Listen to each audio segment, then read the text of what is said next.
मी तर काही जास्त वेळ घेणार नाही. छत्रपती शिवाजी महाराजांच्या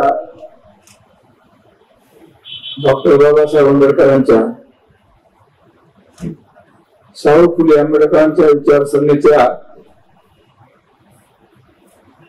या महाराष्ट्राच्या राजकीय घडामोडीमध्ये भारताच्या घटनेचं अतिउच्च सभागृह साठी तुम्हाला मला आपला लोकप्रतिनिधी निवडून देण्यासाठी निवडणूक आहे. त्यासाठी अर्ज भरण्यासाठी आपण जिल्हाधिकारी कार्यालयात जाणार आहोत. दोनच प्रश्न मर्यादित निवडीत केलेले सगळे पदाधिकारी ही प्रशिक्षण शाळा आहे असं त्याचा अर्थ आहे.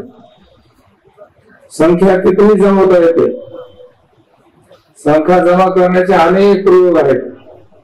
ते प्रयोग गेल्या 40 वर्षाच्या काळात आम्ही आमच्या राजकारणात कधी केलेले नाही.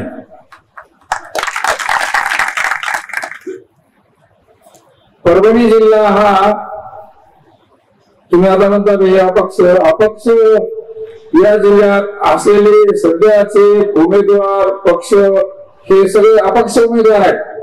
यांना कोणता पक्ष विचारा, यांना चिन्ह कोणतं विचारा, सगळेच अपक्ष आहेत. पण आपल्याला असं करायचंय की आपला हा उमेदवार अधिकृत उमेदवार परभणी जिल्ह्याच्या नागरिकांचा अधिकृत पक्ष उमेदवार आहे असं ठरवायचं. अनेक प्रयोग या जिल्ह्यामध्ये झालेत. नवीन पिढीला या असलेल्या प्रयोगामध्ये यशस्वीता देण्यासाठी, नवीन तरुण पिढी पुढे आणण्यासाठी पार्लमेंटच्या योग्यतेच्या उमेदवाराचा निवड करण्यासाठी तुम्हाला दिलेली संधी आहे. समजा मलाही निवडणूक लढवायची इच्छा होती. महाराष्ट्र राज्याच्या या प्रक्रियामध्ये भारतीय जनता पार्टी, काँग्रेस पक्ष, राष्ट्रवादी काँग्रेस, फुटलेली राष्ट्रवादी काँग्रेस, फुटलेली शिवसेना, या महाराष्ट्रात एकच पक्ष अधिकृत आहे, बाबासाहेब आंबेडकरांचा. त्याला मान्यता.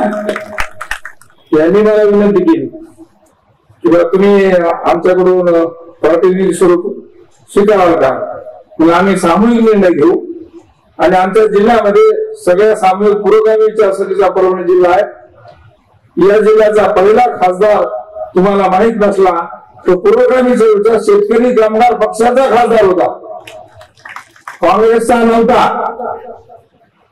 पण परिवर्तन चळवळ करणारा हा जिल्हा असल्यामुळे या परिवर्तन चळवळीमध्ये तुम्हाला मला सगळ्या शिकलेल्या माणसांना सर्वसमाजाला सामील व्हायचं आहे. आणि त्या परिवर्तनाचा उमेदवार म्हणून आपल्याला परभणी जिल्ह्याचा हा उमेदवार अधिकृत परभणी जिल्ह्याच्या पक्षाचा अधिकृत उमेदवार सवित दूधगावकर याला पक्षाचं रूपांतर द्यायचं, त्याला निवडून देण्यासाठी तुमच्या पुढे उभं केलेलं आहे. हे आव्हान आपल्याला स्वीकारायचं आहे.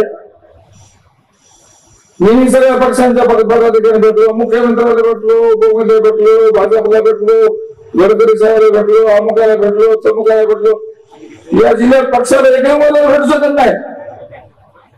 म्हणजे तुमची ऐपत या जिल्ह्यात पक्ष चालवण्याची नाही ही मान्यता सगळ्या पक्षांनी दिलेली असल्यामुळे आपण आपल्या जिल्ह्याच्या नागरिकांनी आपला पक्षाचा उमेदवार अधिकृत समिती द्यायचा, यालाच पक्ष म्हणून आपण पुढे न्यायचा आहे.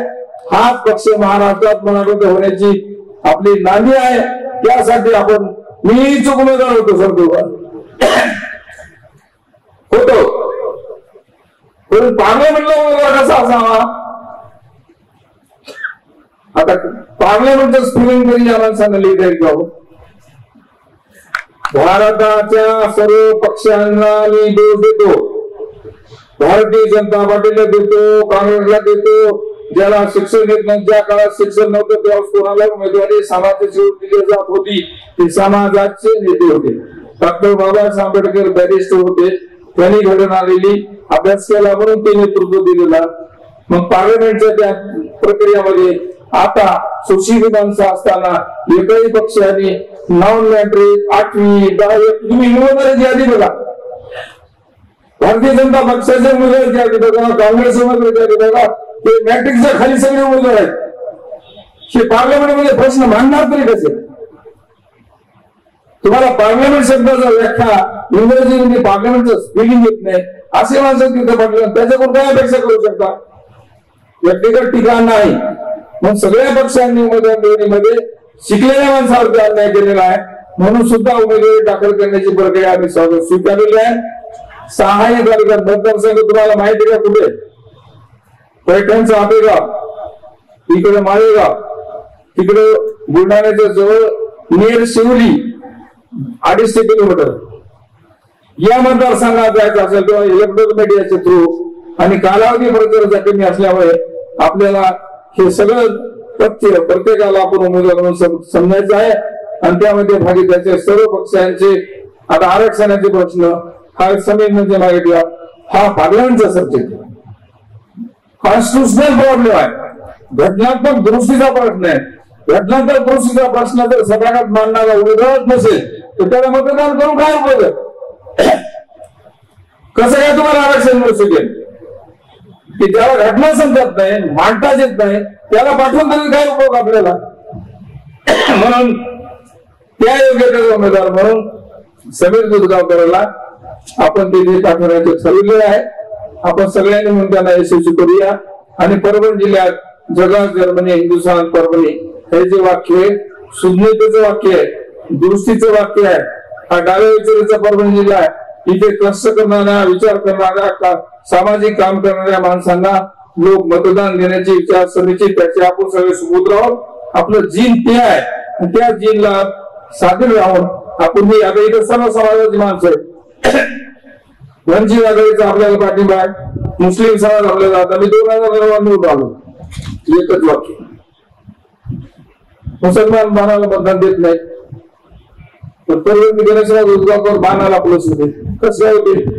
म्हणजे मुस्लिम समाजाने मला मतदान दिलं म्हणून झालं ना, म्हणून मी पहिलं वाक्य वापरलं, मुस्लिम दलितांनी मतदान दिल्यामुळे मी लोकसभेत बाणावर सुद्धा खासदार झालो. या जिल्ह्याच्या संपूर्ण समाजाच्या बांधिलकी मानणारे समाजातले लोकप्रतिनिधी म्हणून आम्ही सामाजिक काम करत असल्यामुळे सर्व सगळ्यांचा पाठिंबा समीर दुधगावकरला आहे, त्याला आपण पाठवायचा आहे. आणि सर्व हे देश मिळवण्यासाठी तुमची भागीदारी असावी एवढी विनंती करतो. माझे 2 शब्द संपवतो. जय हिंद, जय महाराष्ट्र.